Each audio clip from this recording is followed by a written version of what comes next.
my name is Erin and I'm a writer. Welcome back to my channel. Thanks so much for joining. For today's video, we're going to talk about characterization, specifically the method by Save the Cat, Jessica Brody, the last book on the writing you'll ever need. To begin, I'm going to read a couple excerpts from the novel that I've underlined in the book. And then I'm going to pull it all together and we're going to talk about it, and then we're going to start forming our main character. Here we go. Chapter 1. Why do we care? Creating a story-worthy hero. The relationship between character and plot is an essential one. So why we start to Save the Cat mythology here with the main character, who from here on out I will be referring to as a hero of your story. Because doesn't that just sound better? A hero is proactive and important and worthy of having an entire novel revolve around them. In the world of Save the Cat, we write about memorable characters who do memorable stuff. Most of all, we create heroes, male and female, who are destined to be the center of your plot. So who's destined to be the center of your plot? Let's roll up our sleeves and find out. Regardless of whether you already thought up your big story idea or you're still working on that part, I urge you to put everything else aside for now and just focus on the hero of your story. In this section, we're going to talk about how to make your hero story worthy. How do you create a hero who's interesting, memorable, relatable, a hero whom readers want to read about, a hero worthy of an entire novel written about them? Easy. You simply give them 1. Problem or flaw that needs fixing. 2. A want or a goal that the hero is pursuing. 3. A need or a life lesson to be learned.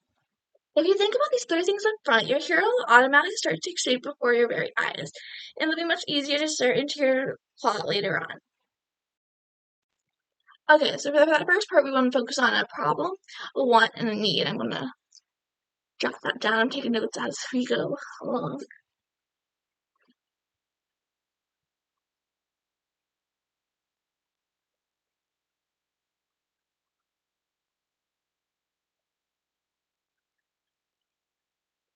But now I'm going to read this next part. And that brings us to a great tip for writing flawed heroes. Don't let the problems they contain to just one area of your hero's life. Let the problems manifest and spread and infect. Your hero's problems should be affecting their entire world, their work, their home life, and their relationships. When someone starts reading your novel, they should be thinking something along the lines of, "Whoa, what a mess this person's life is." That's how you know you've done your job. I realize it seems like a horrible thing to do to your hero, riddle life with all sorts of difficulties right from the get-go, but it's also an essential thing to do to your hero. Because if your hero's life isn't flawed, what's the point of the novel? Why do we care? We turn to the story to watch characters fix their problems, better their lives, improve upon their flaws. Great novels take deeply imperfect characters and make them a little less imperfect. So what kind of problems is your character facing? Ask the first question you might answer as you begin to create your own story.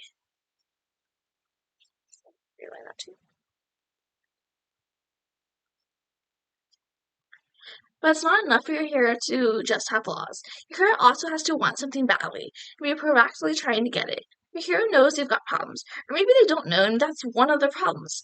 Now the question is, what does your hero think will fix those problems, or what does your hero think will better their life? Take note of the emphasis on the word think. We'll be coming back to that later. Whatever the answer is, a better job, more money, to be popular in school, gain their father's approval, solve a big murder case, and so on, that is your hero's goal. This is what they will be actively striving to achieve throughout the novel, for at least the beginning of the novel. Giving your hero a goal and having them proactively pursue that goal is the fastest way to get your reader to root for your hero and latch onto your story. When a hero wants something, it sets them in motion. It gets them off their butt and into action, which is exactly where we want them to be. True to life, quick fixes in fiction never last long. In the end, your heroes eventually do some hard, soul-searching work. Now, I realize I'm coming dangerously close to sounding like a self-help book here, but the truth is, plotting a compelling and engaging novel and crafting a story where the hero is a lot like playing a psychologist. It's your job to not only diagnose the real problem in your hero's life, but cure it as well. We call that real problem the sharded glass. It's a psychological wound that has been festering beneath the surface of your hero for a long time.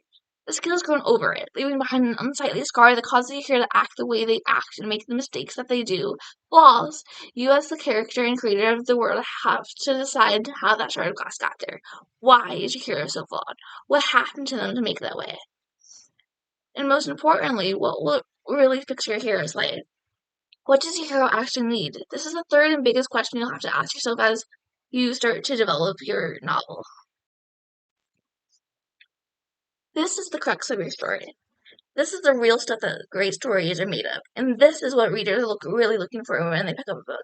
Sure, they want action, they want mystery, they want body counts, they want kissing, and sometimes more than kissing, but in the end, readers want a novel that's about something.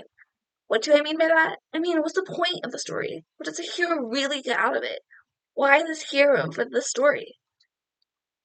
The hero's want or goal is an integral part of the story called the A story. The A story is an external story. It's stuff that happens on the surface. Car chases, wars, fights in the school hallway, new jobs, casting magic spells, taking on evil, dystopian government, the basically the king. Essentially, it's the exciting stuff, the cool stuff, or what's also referred to as the premise. On the other hand, the B story is an internal story. It's a story that intricately links to what your hero needs to learn in order to change their life, complete the transformation, and enter the hall of fame of story worthiness. The B story, internal story need is what your novel is really about.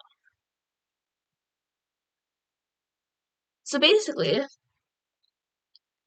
there's an A story and a B story, and then this thing we're gonna figure out where the characters' goals align with those stories. So yeah, let's go ahead and dive right into that. Just kidding. I have a couple more parts I want to read to you. A part of this chapter. Um, what plays out on the surface, what the hero wants, is only half the story. The true story of the novel is it lies in what the hero needs, which can also be called the internal goal, the life lesson, or the spiritual lesson. And by spiritual, I'm not necessarily talking about religion, although your spiritual lesson certainly can relate to religion, as evidenced in countless popular novels. It certainly doesn't have to. The life lesson is an inner journey that your hero didn't even know they were on, and that will eventually lead them to the answer they never expected. This life lesson should be something universal, something inherently human. You should be able to walk up to any Joe Schmo or James Shemaine on the street, tell them what your hero needs to learn, and they would have instantly get it, or better yet, relate to it. And here's the good news. There are not that many options to choose from. I found that almost every novel throughout time has an internal goal or need that is some way a derivative of one of the following 10 universal lessons. So now we're going to enter those 10 universal lessons. Number 1, forgiveness of self or of others. Number 2, love. Includes self-love, family love, and romantic love. 3, acceptance of self, of circumstances, of reality. 4, faith in oneself and others in the world and God. 5, fear, overcoming it, conquering it, finding courage. Trust in oneself and others in the unknown. Survival, including the will to live. I think I found that. Sorry. Next one, selflessness, including sacrifice, altruism, heroism, and overcoming greed. Responsibility, including duty, standing up for cause, accepting one's destiny. Redemption, including atonement, accepting blame, remorse, and salvation. And that is the 10 universal lessons that you can choose for your character to basically incorporate in your novel. Okay, now that we have all the information, we're going to come together, or we're gonna we're gonna put it all together and start working on building our character. So for me, my main character's name is Sam Jenkins. It's her last name. um, her problem is that she has to stop the apocalypse before it kills everybody she loves and like everybody in the universe once more. She's the only person who survived that.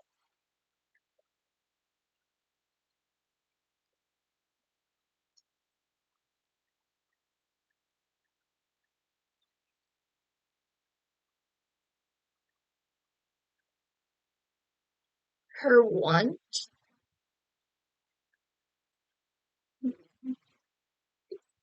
what does she actually want within the story? So what she wants, or what she thinks she wants, is revenge for her sister's death.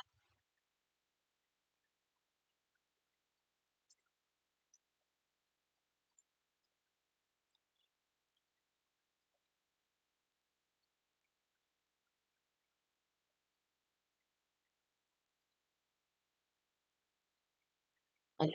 And then for her need, so again, the need is like, what's the point of the story? What does the hero really get out of it? Why this hero for this story?